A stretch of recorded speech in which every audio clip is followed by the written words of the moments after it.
We're back with Leslie Wilcox, President and Chief Executive Officer of PBS Hawaii. Do you ever miss being back on that side of the end of journalism? Not so far, but I'm a few months out of news, and I'm finding the job at PBS so exciting and so interesting and so much to do. I mean, it's just this resource that has so much more to give. So I haven't looked back. It's definitely a new journey, but are you able to share with us some of the challenges that maybe you went through during the transition, and what did you learn from it about yourself?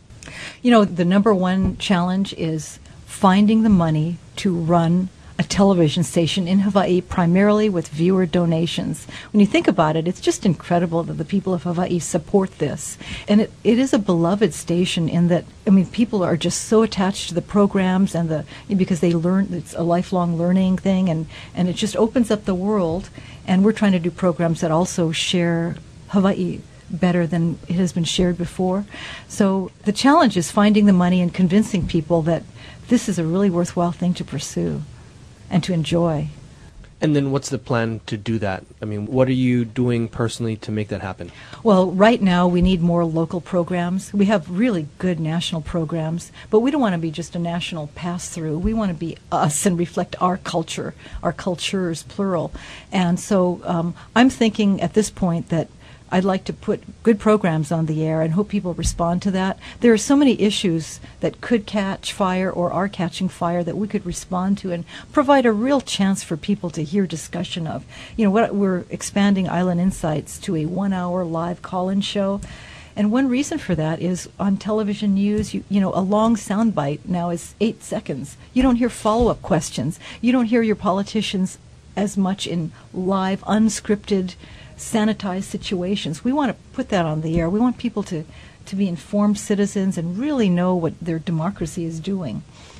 Are you trying to attract more younger people? Yes, we need more younger people, so we're beefing up our website. That's a key plan. We know that many people below the age of 55, they don't watch television anymore. They watch recordings or they watch website video on demand or virtual streaming. Appointment television is dying. It's like the girls right outside in the lobby, right? They were watching YouTube. That's right, and that has been played so many times and has been seen by so many more people than if it were running on a TV station just once or twice.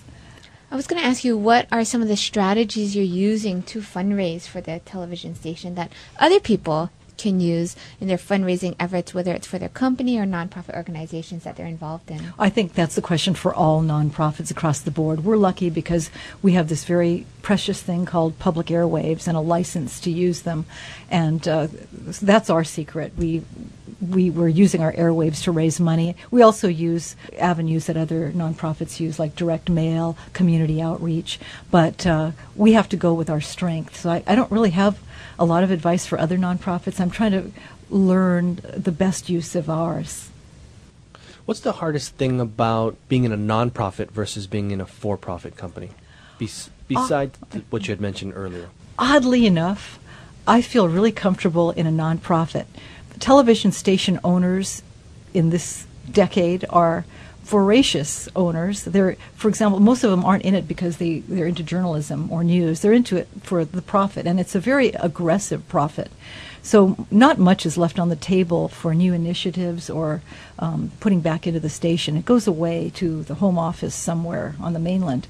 So it doesn't feel any different to me. I mean, money, you have to use money very judiciously, very goal-oriented, very task-oriented, but I'm not finding that it's so bare bones because I worked for the #1 television station in town, 2 different ones over a period of 30 years, and there was a lot of that in both stations.